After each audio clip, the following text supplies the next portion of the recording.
us, and I know we have given you information about today's presentation in advance, so we're ready to jump right in and listen to your presentation, and then if we have time remaining, we will ask questions. Great. Well, first of all, disclaimer, I'm the Chief Clinical Officer. I'm a therapist, not a formal presenter. So if I mess up something and you want to know that did not make any sense, please call me out and let me clarify.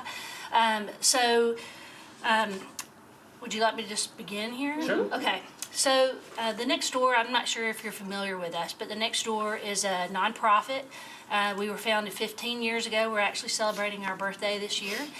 We started as a nonprofit over on the corner of 8th and DeMondbrin in an old building there, and we watched the Music City Center go up. And right now it is the Cambria Hotel.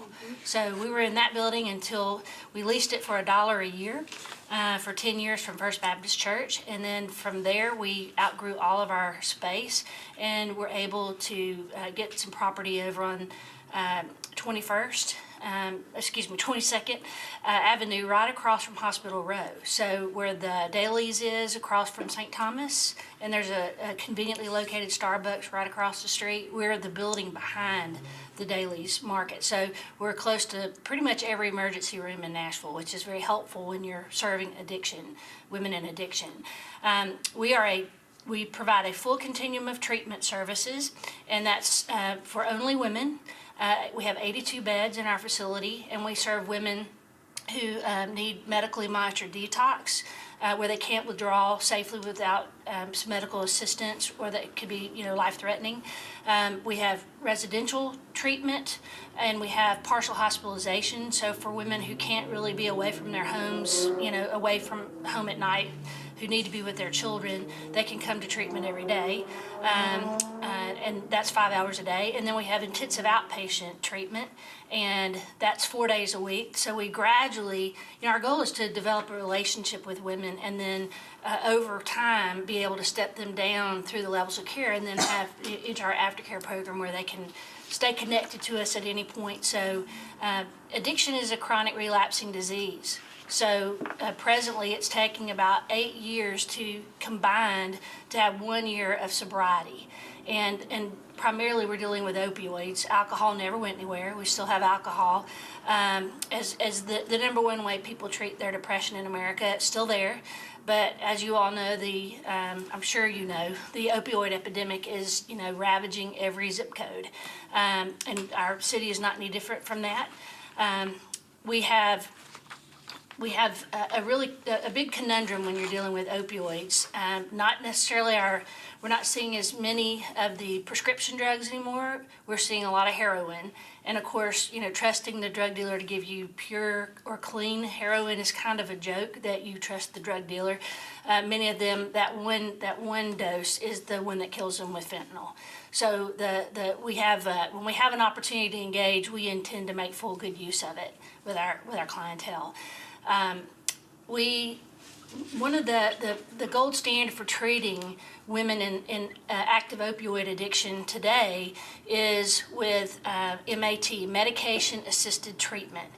And MAT has been a hard one to come by because our organization has always been an abstinence-based 12-step program. And we believe in teaching the 12 steps and that people work the steps and they get better.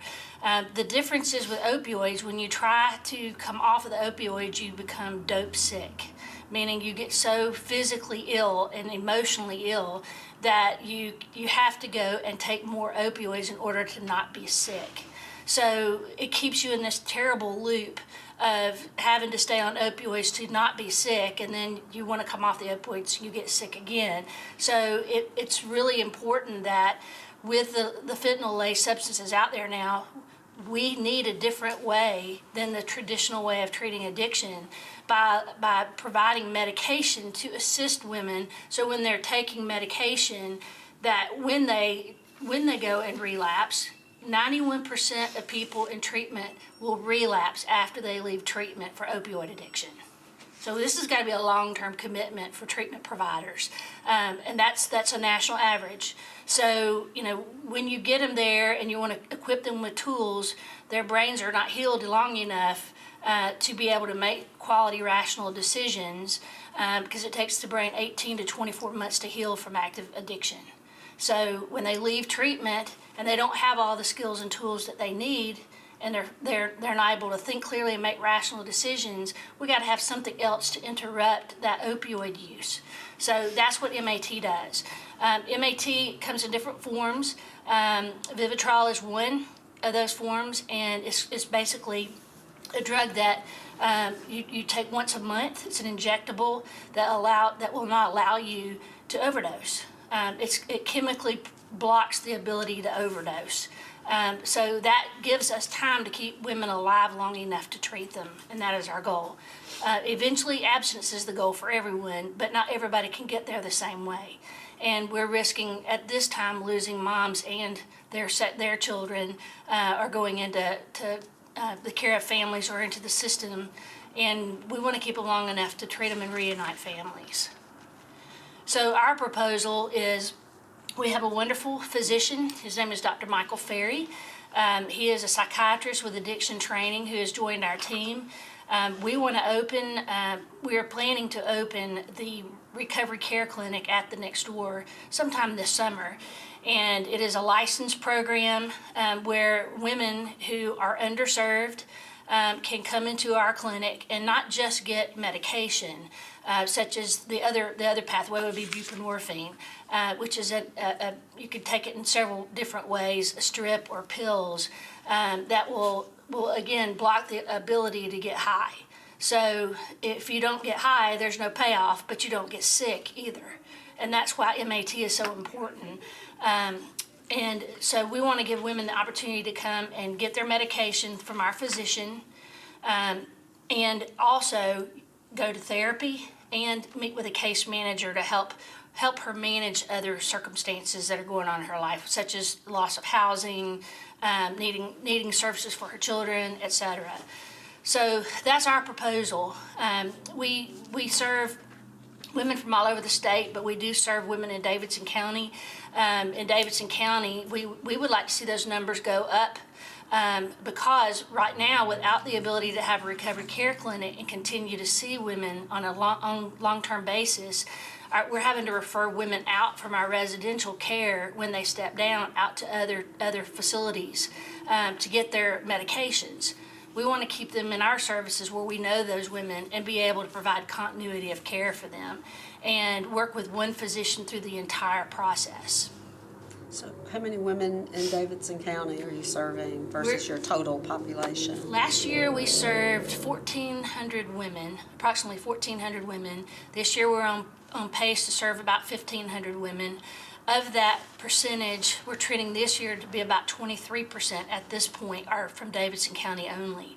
And those are also part of that, the MAT clients that we're having to refer out at the present time that we would like to serve in our clinic. I think I heard you say that the medical director is already there. He is, yes. Okay, so tell me how you've been able to get him there. Well, lots of prayer and begging. Honestly, a lot of both.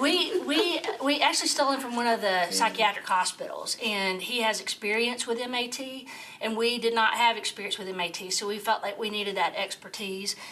He is a private practice, but he's contracted with us, and he's providing about 28 hours a week, and we need more of his time because the need is so great.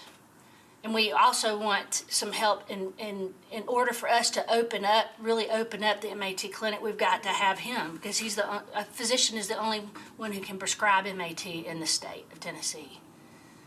What's your annual operating budget? About $2 million.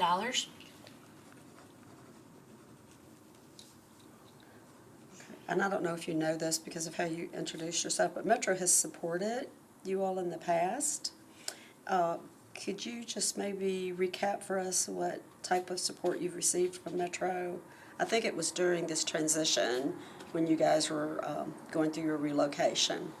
Got it. I'm honestly not sure. I know because I've been there for the 14 years. I know that you guys have supported us, but I'm not honestly certain what that support was. Okay. I was hoping you I didn't remember, so I I wish was I could hoping tell you you. remembered. I was like, I don't want to make something up. I don't know. So we can certainly find out. I can find out. Vaughn probably has it back at the home front. Okay. Who are some of your biggest partners, other nonprofits that y'all work with very closely? Nurses for Newborns, Renewal House, Magdalene House, Mending Hearts, 180 Health Partners, Bethany Christian Services,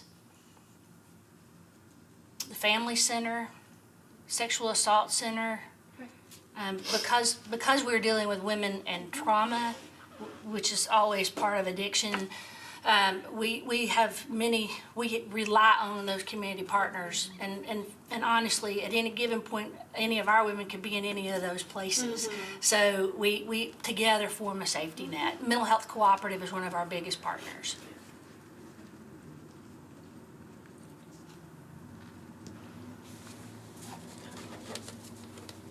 You do anything with family safety?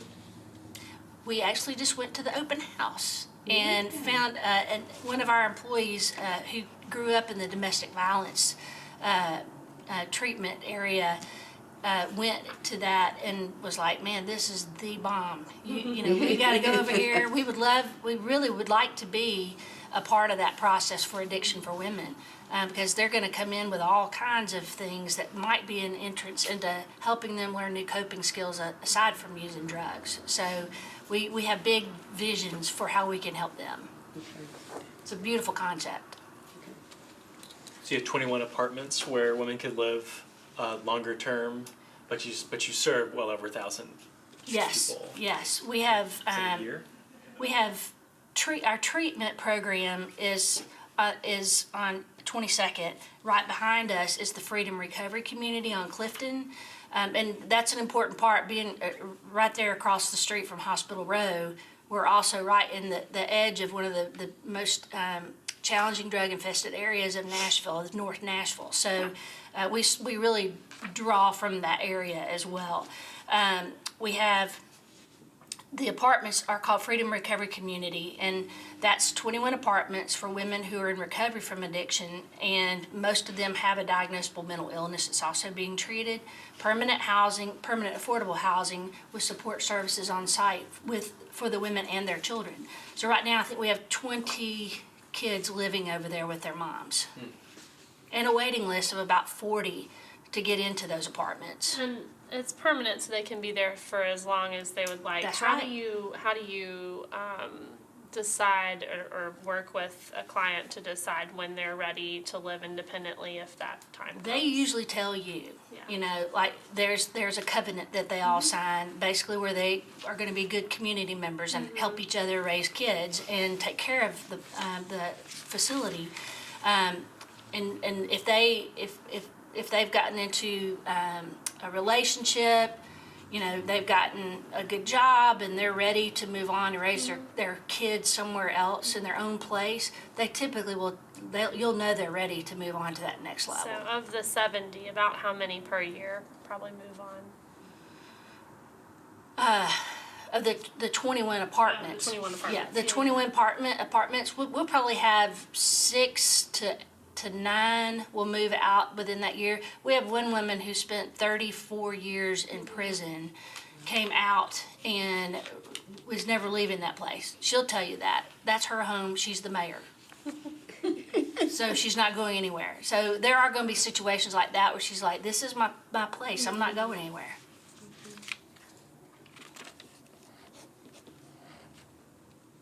Okay, all right.